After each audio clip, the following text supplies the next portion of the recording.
Kita persilakan kepada fraksi Partai Demokrat. Ibu Anita, silakan. Terima kasih pimpinan yang saya hormati Pak Menteri dan seluruh jajaran. Pada prinsipnya kita semua merasa bahwa kita semua mempunyai tanggung jawab yang sama ya Pak Menteri ya. Pak Menteri dipilih oleh Presiden untuk memberikan yang terbaik lah untuk negara ini dan kita juga dipilih oleh rakyat. Tapi yang harus saya tekankan siang hari ini dengan apa yang dipaparkan Pak Menteri. Saya yang ingin mengingatkan saja kepada Pak Menteri dan seluruh eselon, bahkan seluruh dirjen.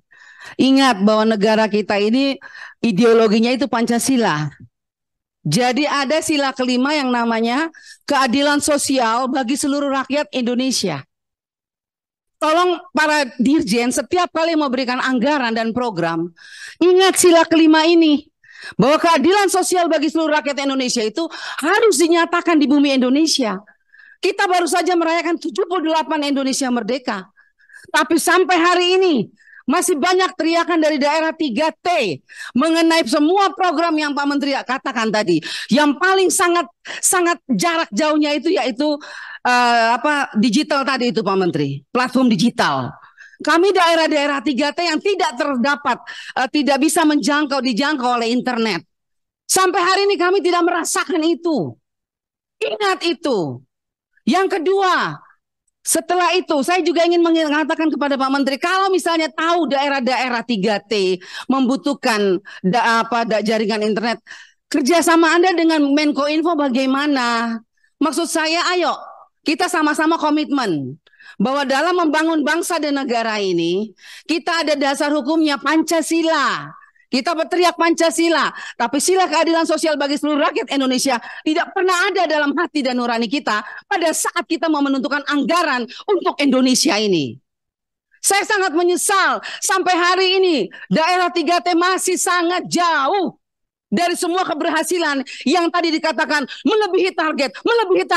Lebihnya di daerah mana Pak Menteri? Di daerah-daerah yang baik, tetapi di daerah 3T kurang dan masih kurang. Itu yang saya ingin tekankan. Yang kedua, mengenai guru-guru. Sampai hari ini, guru-guru P3K masih juga menangis. Ada yang sudah diangkat, oke kita bersyukur kepada Tuhan.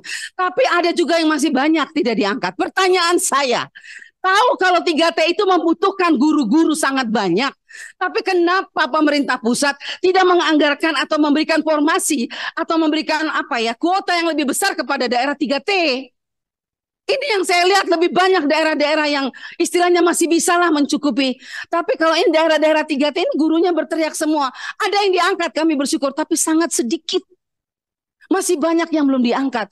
Mereka tadi gajinya itu hanya 200.000, mau beli bensin saja tidak sampai ke sekolah. Apalagi membiayai anak, istri, dan suami. Ini di mana hati nurani kita? Saya ingatkan Pak Menteri, apapun yang Pak Menteri paparkan, Ibu Bapak Dirjen, tolonglah kalian bantu Pak Menteri itu dengan hati nurani. Waktu mau memberikan anggaran, lihatlah daerah 3T. Guru-guru butuh segera diangkat.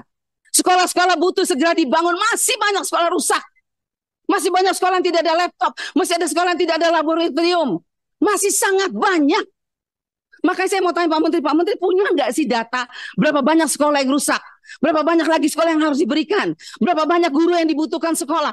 Anak-anak ini akan bertumbuh terus dengan pendidikan yang tidak baik karena apa? Gurunya tidak sejahtera. Alat-alatnya tidak ada. Pak Menteri mengatakan buku-buku segala macam mana? Nggak ada. Dan terakhir, saya bersyukur ada program Indonesia Pintar dan saya terima kasih sekali. Ada dimulai dari bangsa ini juga sejak 2004 program itu. Sejak Bapak SBY menjadi presiden, program itu diluncurkan di Indonesia. Semua rakyat Indonesia bersyukur. Tetapi mana kita lihat? NTT dan semua provinsi yang 3T yang lainnya. Masih banyak anak miskin yang tidak merasakan itu Pak Menteri. Yang saya heran, kenapa kuota untuk daerah-daerah 3T kok masih sangat dibatasi? Kenapa? KIP juga kemarin saya menangis. Lihat orang-orang miskin yang kemarin masuk ke perguruan tinggi. Karena UKT-nya tinggi sekali. Mereka tidak bisa mendaftar. Mereka orang tuanya tidak bisa membayar. Walaupun kita memberikan UKT, memberikan KIP kuliah. Mohon tapi ketika mereka waktu, mendaftar tidak bisa lolos. Bu Anita, perhatikan waktu. Iya Ibu, tapi ini hal penting yang kita tidak bisa tinggalkan. Ini kenyataan di lapangan. Kita bicara anggaran, bicara program, targetnya melebihi masalahnya Ibu. Targetnya itu melebihi target. Tapi minta maaf. Coba Bapak Ibu turun ke bawah dan lihat sendiri. Susah. Jadi maksud saya, Pak Menteri tolong, Wanita, Bapak tunggu Ibu dulu. Dirjen tolong. Wanita, saya riset dulu karena Pak Dede mewakafkan waktunya. Oke, baik Pak. Bicara 3 menit lagi ya Bu. Artinya saya yang mau mengatakan terima kasih Pak Pimpinan, Pak Dede Yusuf. Makasih banyak, Bapak sangat mengerti. Begini Bapak Ibu, masalahnya Bapak Ibu, tangisan ini Pak Menteri, saya minta harap ya Bapak Ibu Dirjen, tolong juga lah bantu Pak Menteri. Ya, PIP, kuotanya sangat sedikit, KIP sedikit, nangis, ada apa ya? Terjadi ketidakadilan sosial di seluruh rakyat Indonesia. Yang miskin yang lain dapat PIP, yang miskin yang sangat miskin tidak dapat PIP. Dapodik sekolah, ada anak miskin ditulis di dapodik sekolah, orang tuanya melebihi penghasilan 20 juta, padahal pemulung. Saya mau tanya Pak Menteri, tolong ini yang urus data dapodik ini siapa sebetulnya? Operator sekolah mengatakan, Ibu, saya sudah tulis kok bapaknya pemulung. Tapi kenapa tiba-tiba di sistem berubah? 20 juta penghasilan orang tua. Nangis anaknya, nangis orang tuanya. Siapa sebetulnya yang membuat sistem berubah-berubah seperti ini? Apakah ini kerjaan kementerian? Kalau sampai ini kerjaan kementerian jahat terhadap orang miskin. Orang pemulung kok dibilang penghasilan 20 juta? Bapaknya mamanya pemulung, ditulis PNS. Saya lihat dengan mata kepala Pak, kartu keluarganya, saya sampai ke Dukcapil. Sekarang pertanyaan saya, siapa sebetulnya sih yang mengarang-arang cerita dapodik ini? Jahat. Saya sangat sedih. Jadi saya minta Bapak Menteri, tolong Bapak perhatikan, dan saya minta Bapak Ibu Dirjen, tolong ya. Kalau memang kalian Bapak Ibu ini masih menghargai anugerah Tuhan untuk jabatan yang diberikan, tolong tahu takut Tuhan sedikitlah.